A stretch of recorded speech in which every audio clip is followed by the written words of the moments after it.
Hello everyone, today I'm back from my holidays and the patch to V27 dropped during my holidays. I'm a little bit late, so there is a lot of people that talked about this patch. What I'm going to try to do is think about how this patch is going to affect the meta and the different change that is going to imply that are not written but that are going to be collateral effect from all those news that you are seeing here. But just before we start, I wanted to say that I have now a creator code, which is Noobodytest. So if you want to support me, you can enter my creator code. That will help me tremendously. This is also something that you can put into the web store. And by the way, there is a reduction on the web store. So for the people that are willing to support the game, actually going through the web store is usually a better deal for what you are paying. That going from the in-game app, you get more value for the money you spend. So special thanks to the people that are going to support me. And with no further ado, I'm going to today's topic. So the first thing that I'm going to talk about is the new enemy, the fleets. So I've not been facing the fleets too much. They are going to appear at tier 14 and above. So probably in the legend tournament, I'm going to see them. I'm not farming in tier 14, so I'm not going to see them through my farms. But what I think that are very interesting, I'm not going to go into the details of all this. I'm pretty sure that you have already seen it and you can check it. What I think it's going to be interesting is this part. They are going to stay outside of the tower's range. So this one is going to stay outside of the tower range, and this one is the same outside of the tower range. So what make me think it's going to be interesting is that my opinion is that this is going to be a boost to the chain lightning. What I mean by that is that if they are staying outside of the tower range, you will need to damage them. And because they are not attacking, at least this one, the commander, it seems that is not going to attack. You're not going to be able to kill them through taunts.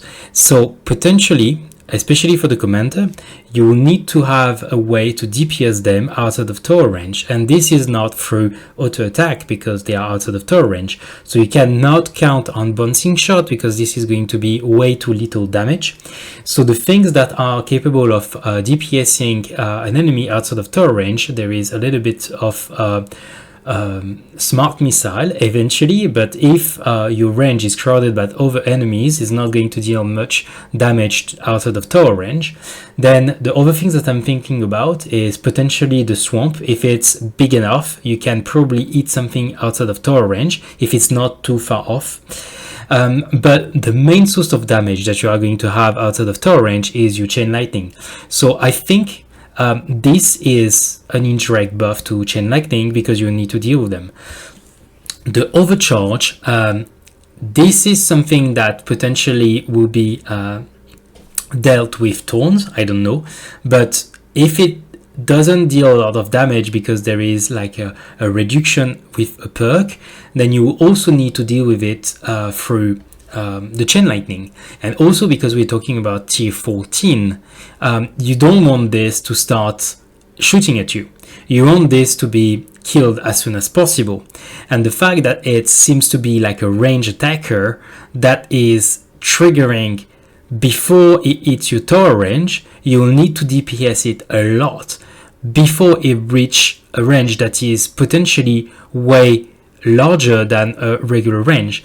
What I'm not sure about is what is the range of the overcharger, and potentially it can be that you don't get to have a lot of the chrono field even through the upgrade, and you're not going to get any bounce back. So this for the glass cannon to me is a massive threat. So I don't know how it's going to be executed, but I will be very careful with the overcharge. Because of the potential to one-shot you from very far without you being able to kill it. So clearly having a strong chain lightning is going to be very important to be able to deal with those two enemies. That's actually what I'm taking from what I'm reading right now. Another thing that I wanted to say is that on the 26th of August, there is going to be a new module, and they say that they want to release new module in the rhythm of 2 weeks a new banner, 1 week a pause, and then 2 weeks a new banner. So at the moment, I would recommend that you are saving some gems, because if the new module is very important, then potentially you want to pull on the new banner. I'm going to release videos on the new modules, giving you my insight on what I think it's important or not to pull on those modules, but that's something that I think it's worth mentioning. I would recommend right now that you are saving your gems, because potentially you're gonna get a new module that is going to be a must-have for certain activities. So there is new tier that are 19, 20, and 21. So what I did is that actually unlock the tier 19 that is unlocking at tier 18 and 300 wave. Tier 19 is extremely hard. I just managed to do 40 waves, 42 waves actually. So that why I'm talking about this is because this is probably one of the criticism that I would do to this patch note. I think there is a lot of great things within this patch note. The only thing that I think is lacking is something for players that are a little bit more new. This patch is only talking to people that are already in Legend Tournament, well established in Legend Tournament, capable of doing more than 300 wave in T18, and this is like a very small portion of the people. So I understand that at some point people that are playing, they are going to reach this level, but I think that something that is lacking is to address the catch-up mechanic for new players. Not saying that you're new players and instantly you can get the same account that someone that has been playing for 4 years, but something that I would like to see a little bit more into the game is, I don't know, like a vote of old relics that have been out for certain events more than 6 months ago, so you have a chance to catch up a little bit quicker than it is right now. And this is one of the things that I think is a little bit lacking from this patch, even if the new content that this patch is bringing is amazing and I'm super thrilled to experiment it.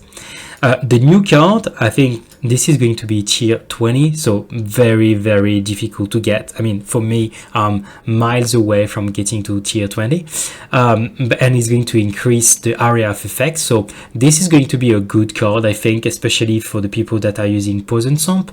This is going to be massive. So I'm super excited by this card because this is going to really boost the towers, I think. The new feature that I think is very important is the assist module. And assist module, for the one that do not know what it is basically at wave 19 and 40, tier 19 and 40 wave. What you will have is here you will get the assist tab that is going to be unlocked. And what it will do is that for 1000 stones you can unlock the assist tab. The thing with that is that when you unlock it, you will get again 3 options to spend stones within the same module. One is from epic to legendary quality is going to be 1200 stone, then etc. up to ancestral, then one which is going to be affecting the substat, and one that is going to be affecting the normal bonus that you have here. So basically what it means is that here, I think there is Greeny that made a calculus I saw that if you want to max everything here, it's more than 80k stones, which is completely crazy. The thing is that I see this feature not really as you max it all, but more as you have a way to differentiate yourself with the others if you want to heavily invest into modules. And to me, this is like an alternative to Ultimate Weapon or Ultimate Weapon Plus. So potentially you're like, okay, now I'm going to build like a super strong Poison Swamp. That could be like a strategy. But instead you can say, no, what I'm going to do is I'm going to buy the Cannon Assist module slot, and I'm going to build like a super strong cannon module.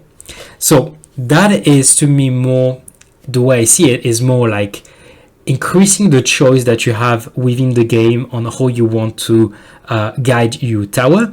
But I would not consider this as I need to max it all, because otherwise it's extremely frustrating because you're never gonna get like 80k stones. So this is, to me, like not the way I want to see it. I want to see it more like what are the choices that I want to make, so I am like an economical player and I want to unlock like the generator so I get more echo? Or am I someone that really likes the HP and I want to unlock armor? See, this is the kind of things that I'm seeing. So let's see how it turns up. But this is, I think, really good. And the side effect of that is that it's going to increase the importance of modules even more than they are today.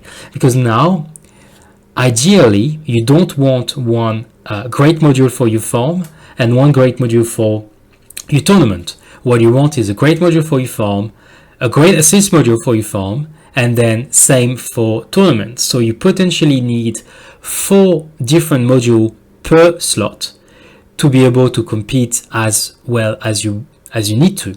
And to have this, you will need to have a lot of modules because you will need to build way more, and you also need to have a lot of reroll shard because now the substats are not only on one module for tournament and one module for farm, but on 2 modules per activity that you are doing.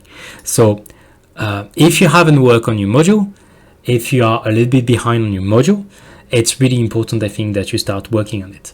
And as an example, what I'm doing right now is I get the recovery package mastery that is giving me some chance to get a module every time that I'm getting a package. This is something that I'm working on. Shatter shard, which is also something that is increasing my shard. So you see there is 2 of my lab that are dedicated to modules in general, and I'm showing 2 of them, but I have maxed pretty much every research on modules already. So for me, 2 is almost like the only 2 that are remaining in my laboratory. So I really believe that this is going to be very important, and this is something that at the moment I'm working heavily on. The next point that I wanted to talk about, and is more a question for you, it's actually the bounty has been reworked, and it feels like it's way less good than it used to be. Like the bounty, my bounty was about 2.5-3 times the amount of fetch coins that I was getting from the bounty versus fetch, and now it's about 60%. So as I'm getting like way less coins from bounty than I'm used to in the past. And I don't know if it's something weird on my tower or if it's something that you guys have experimented. So I will be super interested to know into the comment if you think that the rework of the bounty is a nerf, or it's the same, or it's just me that is delusional, or I don't know. But to me, if it felt like a nerf. So it's probably like a question that I'm going to ask into the Discord, see if this is intended or if it's just a bug or something. But if you guys know or have experimented the same, please let me know into the comment. Another point that I wanted to talk about is this part, the tournament ELS reduction. So now you're gonna get ELS by default in all tournament, starting from gold and above. And I have not experimented the Platinum Champion Gold ELS, but I did experiment the Legend one, and it starts with a reduction flat of 50%. 50% on both health skip and attack skip. That means that if you are not capable of getting more than this flat value way before the end of your run, ELS is completely useless. For me, like if I'm looking at my workshop, my base stat is 33%. I believe, yeah, no, it's 33%, even with my module that are for the tournament. So I need to crank that up by 17% before it start being useful. And the thing is that it takes me so much money, I mean cash, to crank that up to the level that I need to just go above the 50 flat percent reduction, that it's not even worth it to me to invest within a run into health skip. Because let's say that I manage to reach the 50% cap at 100 wave before I die. I'm not going to get way more than this. So even if I get to 2% over the 50% cap, 2% out of 100 wave, it's just 2 wave worth of skipping. So it's really becoming meaningless. So what it means is that for low level, when you think that you are not capable of maxing your damage or maxing your health, especially the health on lower tournament, before the end of the tournament, I do strongly recommend that you're not even investing a single point into attack level skip and health level skip if you think that you are not capable of going significantly higher of this cap, whatever the cap is in your tournament, but instead you are focusing on maxing health or maxing damage. I think health is a better option for lower tournament, so you don't end up with potentially enemy attack level skip that is not providing you any value, but health is not even max when you get killed. So focus on health before enemy attack level skip in lower tournament if you think that you're not capable of going above the ceiling of ELS, that is the reduction in your tournament. That's my takeaway for this. Another point that I wanted to talk about is the attack speed refactor. And I think this is really good because for people that were relying on attack speed for late game, and I think pretty much everyone is relying on attack speed because whether you're playing a blender build or you're playing glass cannon, you need attack speed to control the enemies. And the game was very struggling with attack speed when you were in speed multiplied by 5 or even higher through the perks. And the way now it's calculated is going to allow the game to have way higher attack speeds, which is very good because you don't need to decrease the speed of the game to get the full potential of your tower attack speed. And this is good because that was a tips that I gave in certain of my videos, but not everyone is aware of it.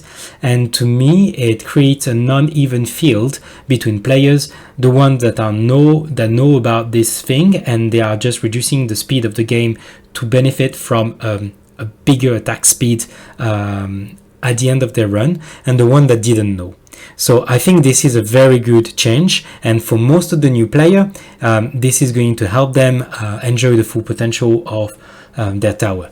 Last point that I wanted to talk about on tournament and the fact that now we have ELS that is having like a very high cap for all the tournaments is that certain things are going to be way easier. Let me explain. So if I go to my history, you'll see that I'm actually making something about 150 wave less than I usually make for other tournaments. So that means that there is certain perks, such as the one that is reducing the chronofield duration, that I don't need to care about as much as I used to. I was really considering increasing the duration of chronofield to overcap the chronofield and to be able to achieve wave 900 without having to worry about missing 1 second on chronofield. But now that I'm not even reaching wave 800, that's not my priority anymore. I'm going to invest those stones into something else, but not into the duration of chronofield, because I know that I can reach wave 800 without any problem. And that's it for today. As you see, I'm trying again to use the wall. It's something that I've been a little bit allergic to since the beginning of the game, but I'm going to try this week, make some attempt with the wall and see if I manage to get some stuff. Also, the death wave here is way more intuitive for people. You understand that this is your health bar of the death wave, so I think this is a nice add. So thank you very much for watching. Everything that I said, as I mentioned, most of it is speculative, so you may have a different opinion. I'll be interested to see if there is some stuff that I didn't think about, but you think is going to be important in the future. You can leave the comment down below, and I will be answering to all of you. Thanks for watching once again, and see you on the next video.